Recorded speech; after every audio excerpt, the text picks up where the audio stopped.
bienvenidos ahora sí al análisis fílmico de una de las obras maestras de Quentin Tarantino.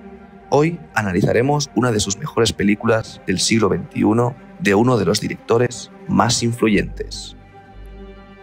Y si esta película es reconocida por todo el mundo, aparte de la magnífica trama que nos transporta a la década de los 40, ni qué hablar de los magníficos personajes que nos acompañan durante todo este largometraje.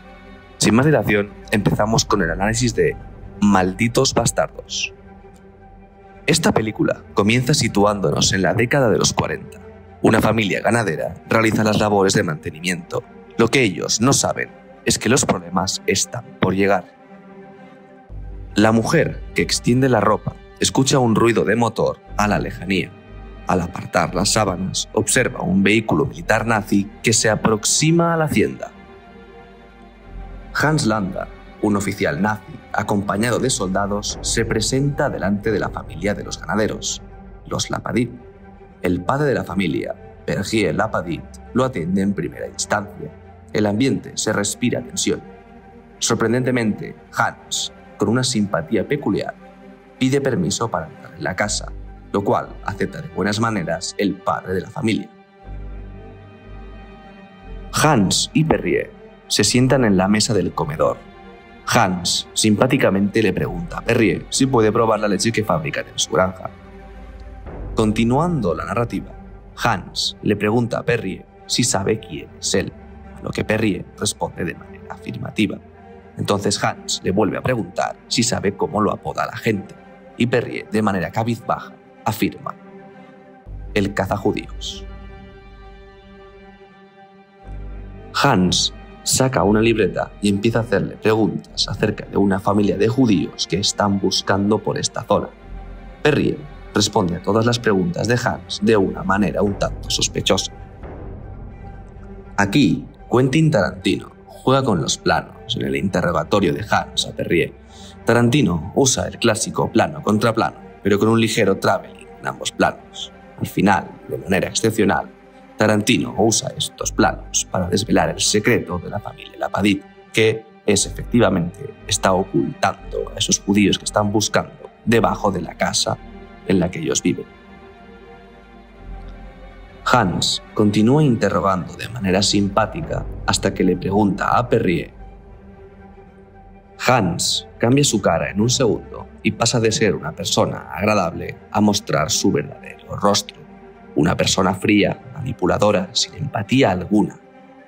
En ese momento, Hans Landa muestra su verdadera cara, se quita la careta y se encarga de destrozar psicológicamente a un pobre granjero que teme por su vida y por la de su familia. Perrier acaba cediendo a la gran presión que ejerce Landa. Admite tener cautivos a judíos debajo del suelo.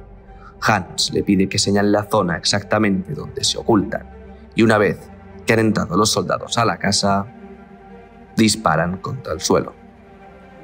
Una niña judía de la familia sobrevive a los disparos de manera fortuita y consigue escapar de las frías manos de Hans Landa, que en un acto de no empatía, sino más bien de tortura, deja escapar a la niña manchada de sangre de sus padres. Muchas de las escenas que escribe Tarantino están cimentadas en el suspense. Una manera muy característica de lograrlo es ocultar parte de la información a determinados personajes o incluso al propio espectador.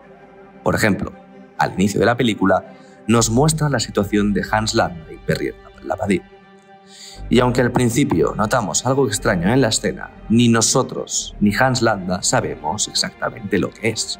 Esto genera en el espectador algo de tensión hasta que la verdad de la situación se le es revelada al espectador, pero no a Hans Landa, y de esta manera se dispara el suspense. Otro caso parecido en la película es cuando Shoshana, que es la niña superviviente de la casa, tiene un momento a solas con Hans Landa. Aquí, el espectador conoce la relación entre ambos personajes, pero Hans Landa desconoce el verdadero origen de Shoshana, pues nunca llegó a ver su rostro. De esta manera se nos presenta el suspense en la escena, porque el espectador y Shoshana no desean que Hans Landa se percate del origen de la joven. Al finalizar la escena y justo después de que Hans se marche, podemos ver la cara de sufrimiento y de desahogo de Shosanna al reencontrarse con el asesino de su familia. Otra de las grandes escenas de la película es la escena de la taberna. A Tarantino le encanta jugar con el espectador, tensando, destensando y volviendo a tensar la situación. Al reunirse los personajes en la taberna, disfrazados de oficiales alemanes, el único problema que tienen al principio es un soldado borracho que les inoportuna en todo momento, pero con cosas sencillas. Esto es hasta que aparece un coronel alemán para aumentar la tensión de la situación y para aumentar el suspense. Cuando parece que los personajes conseguirán salirse con la suya, la tensión vuelve a aumentar, porque el personaje Hickox se delata haciendo el gesto con los dedos. A Tarantino le han influido mucho los westerns y se ha basado en muchos para hacer algunas de sus escenas. Primero, tenemos una pistola apuntando, luego 2, luego 3, una escopeta o incluso la posibilidad de que los personajes maten a un hombre con un hijo recién nacido. Como veis, esta escena tiene distintos momentos y grados de tensión hasta que todo explota, creando un tiroteo rápido y frenético, acabando aparentemente con todos los de la sala en la taberna muertos. Hans Landa es un oportunista y un psicópata. Al final de la película se nos muestra que él no sigue fielmente los ideales del partido nazi, sino que simplemente se divertía cazando a los judíos. Al ver que los aliados estaban ganando la guerra, Hans decide hacer un trato con el equipo de Aldo para así poder salvar su vida. Aquí es donde viene una bonita alegoría, ya que al principio Hans decide identificarse con los ideales nazis, despreciando a cualquier judío llamándolos ratas, pero al ver que el régimen nazi llegaba a su fin, decide abandonar el barco, hacer un trato con Aldo y los aliados y así convertirse él en la verdadera rata de la película. Todo lo contrario por parte de Shosanna, que como una depredadora consigue encerrar y quemar vivos a todos los líderes del partido nazi que se ha dedicado a oprimir y a exterminar tanto a su familia como a su gente. El fuego, la risa, la proyección del rostro de la venganza de Shosanna en el humo de los cuerpos ardiendo, los disparos de ametralladora matando al Führer, las carcajadas o las caras de éxtasis de los hombres de Aldo al disparar a los nazis. Este es el frenesí final de la película, donde se está recreando en una secuencia que jamás ocurrió en los eventos históricos reales.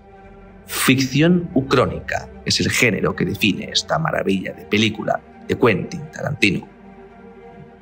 El final de Malditos Bastardos es un tanto agridulce, ya que Hans Landa, el villano de la película, sobrevive al conflicto. Todo lo contrario por parte de Shosanna, que muere a tiros en el teatro. Aquí Quentin Tarantino nos deja un mensaje muy claro, que es: los buenos no siempre ganan, y que los villanos y la gente mala no siempre pagan por los crímenes cometidos. Y hasta aquí el análisis de Malditos Bastardos, que en lo personal para mí es la mejor película de Quentin Tarantino.